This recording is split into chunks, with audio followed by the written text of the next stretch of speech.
Some people might be here out of a devotion to the cause of health freedom in various forms, whether it's freedom from the so-called Obamacare. I hate that word, by the way. Of various other forms of health freedom. There could be people who are devoted to the 10th Amendment to the Constitution. There could be people who are just dedicated to the principle that it's better for there to be multiple power centers in society, for people to have greater voice in the regime they live under, whatever. There are all different reasons. But I want to spend my last few moments just sharing with you what my own are. And my own, basically, are these, are both domestic and foreign. Domestically, I've come to the conclusion that the federal government has sold us a bill of goods, and they've brainwashed us into believing it. Ever since we were sitting in their crummy schools, they fed us this line that without them, we'd be totally lost, we'd be pathetic boobs, we'd all be eating poison food. We would, with all our technological advances, we wouldn't have thought of any way to come up with a non-lethal sandwich. Our kids would all be working in a mine for $1 a day. We'd all be getting our limbs blown off because our computer monitors would be exploding. Everybody would earn 3 cents an hour. There'd be no science, there'd be no art, and on and on and on, right? Everybody would be an ignoramus and this and that, right? I mean, everybody was taught this.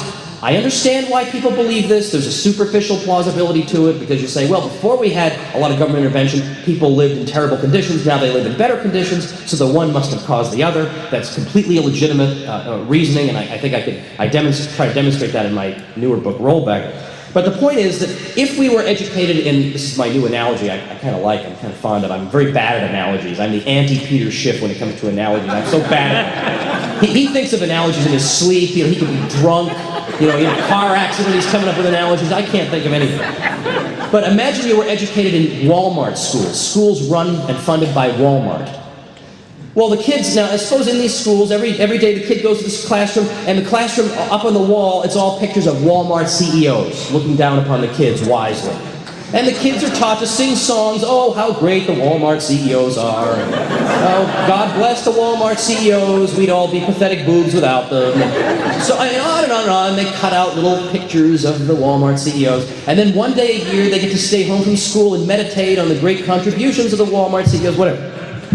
Wouldn't we, in that situation, wouldn't we say, now that's a little bit creepy, come on. Maybe there were a couple of good Walmart CEOs, but I refuse to believe that all good things of civilization came from these people. We would say that. Yet, when it's U.S. presidents up on that wall, we accept everything they say. Oh my gosh, heaven forbid, what kind of a caveman are you? You mean you don't want the great innovations of President so-and-so? Where would we be? We'd all be dead in a ditch and have no limbs and 3 cents an hour. It's like a mental disorder. Somehow it's been talked to. I don't know. It's an incredible racket. It is an unbelievable racket. In a way, I almost wish I was clever enough to have thought of it. That I would loot you people. I would loot and expropriate you people, and then to add insult to injury, I would train your kids to cheer what I'm doing. That is serious sociopathic cleverness. How do they think of this stuff? So I don't believe it. I believe this institution has held back human progress. I believe it pits us all against each other in a civil war of everybody grabbing. And every one of us has been sucked into some kind of interest group, whether it's our occupation, or our age, or our race, or our class. Everybody wants to grab and grab and grab and grab. It's what Frederick Bastiat said. The state is the great fiction by which everyone attempts to live at the expense of everyone else. And look at where it's got.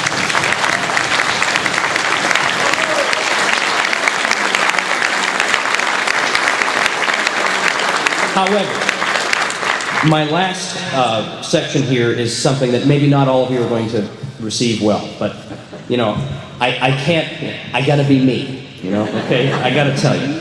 And the other thing is, so in other words, because of this, I believe this institution is like a de-civilization agent. So at every turn, I want to try and stop it. And if this is a tool for doing it, then I'm all for it. But it's worse than that, because, let me start off by saying, giving my right-wing credentials here. I was the vice president of the Harvard College Republicans. Now, I know you're all thinking, yeah, that's some right-wing credential. Wow, so you supported Walter Mondale? Great. Okay, the older crowd remembers Walter Mondale. Good, that joke wasn't lost on me. Okay, my politically incorrect guide to American history is one of the best-selling books in the history of the conservative book club. I mean, like, so I'm not some left, I'm not a commie, I'm not a, pinko or anything like that. I'm the least commie guy you'll ever meet, although there are a lot of pretty non-commie people in this room, I'll say, of course. But having said that, I also came to the conclusion that I don't believe the foreign policy either. I just don't believe them. I don't believe a word they're saying.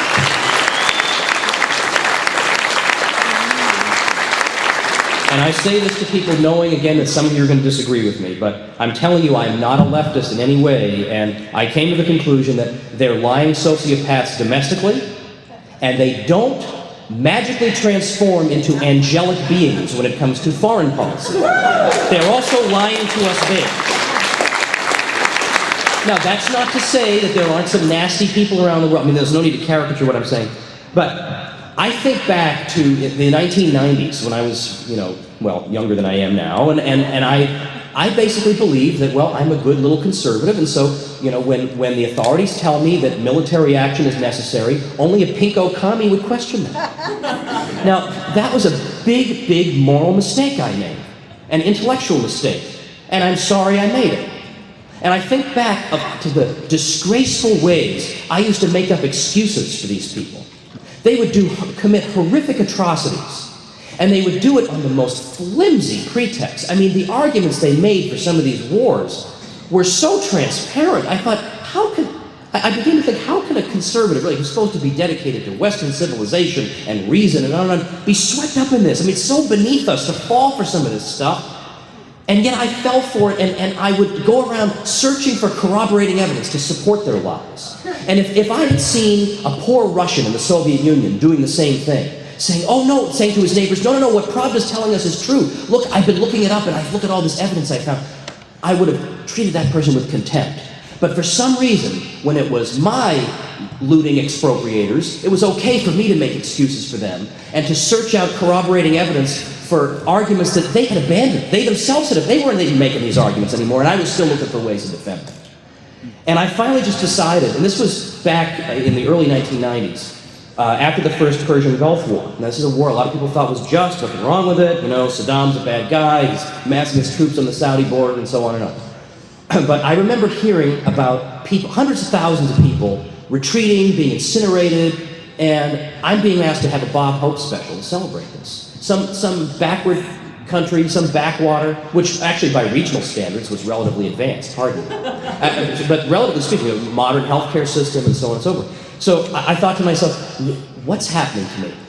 What have I allowed this institution to do to me that I could look so callously on these poor people? I don't care that they were conscripted into an army. They were conscripted, most of them, and I don't care that the sociopaths in D.C. have told me I'm supposed to hate these people, because I don't hate them. And when I saw that I was supposed to, if there had been an earthquake over there, we would all be tears and pity about it. But when they're incinerated alive, nothing. These people are human garbage.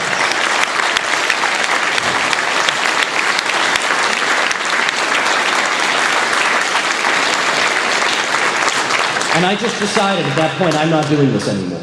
I don't believe what you people are telling me. I don't believe your phony baloney reasons for your wars, that all you care about is democracy, so that therefore you can put the Emir of Kuwait back on his throne. I mean, come on.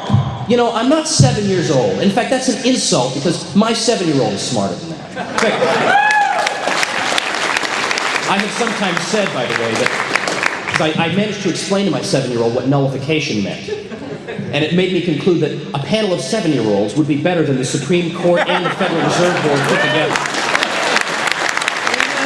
So let me finish, because I know I'm way over. But also, as the 1990s progressed, okay, so then we've got the sanctions regime on Saddam.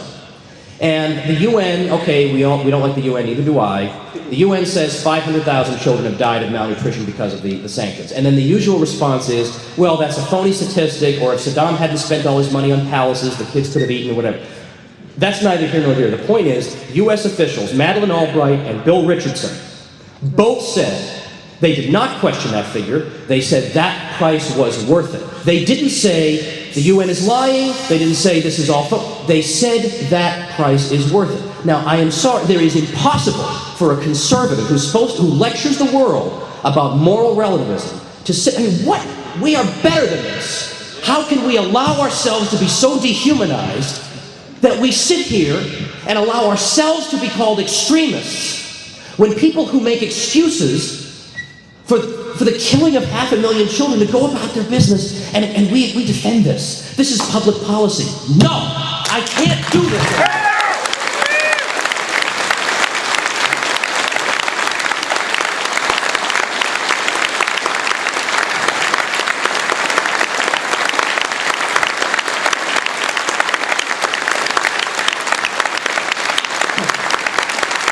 Now, incidentally, Russell Kirk is considered by some to be the founder of modern American conservatism. His classic book, The Conservative Mind, is probably in like a 9th edition by now. A very significant figure. And when we look at Kirk's foreign policy, it has nothing in common with the teenage laptop bombardiers who run our foreign policy today. It has nothing to do with the neocon Bill Kristol, nothing.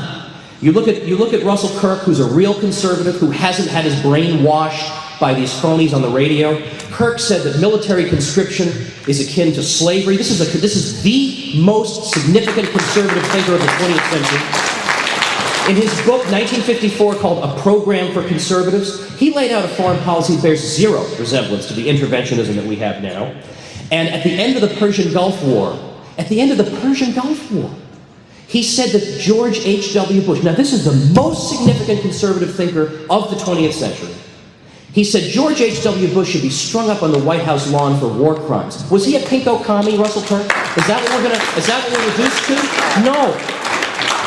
Now finally, therefore, my conclusion is, it is not enough to say that in Washington we've got some bumblers and boy, they're inefficient. And there are some libertarians who sort of take that tack, that gosh, government's just full of these people who they have these programs with all these crazy unintended consequences. What a bunch of jokers. I don't go for that. It's not that they're jokers. It's that they are raving sociopaths whom I don't want have exercising any power over me.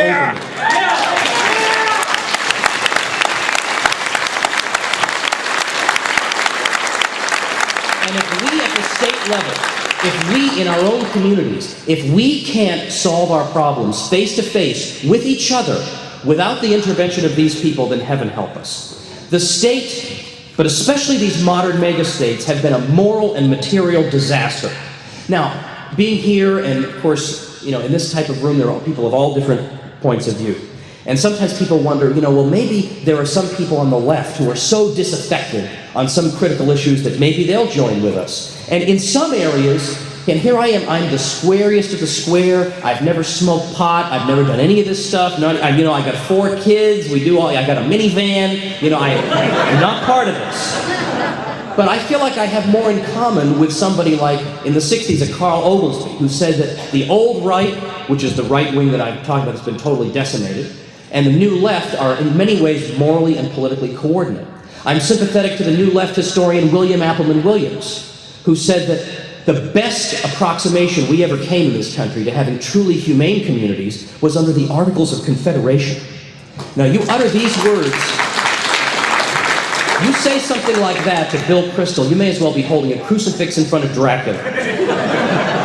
Now, are there alliances that are possible? Maybe. I mean, I did a book that I've got out there with friend Murray Polner, and he and I disagree on almost everything, but on critical things we came together and we produced, I think, a nice little product. I don't know what types of alliances are possible. All we can do is to hold aloft the banner of justice and humanity and see who rallies to it.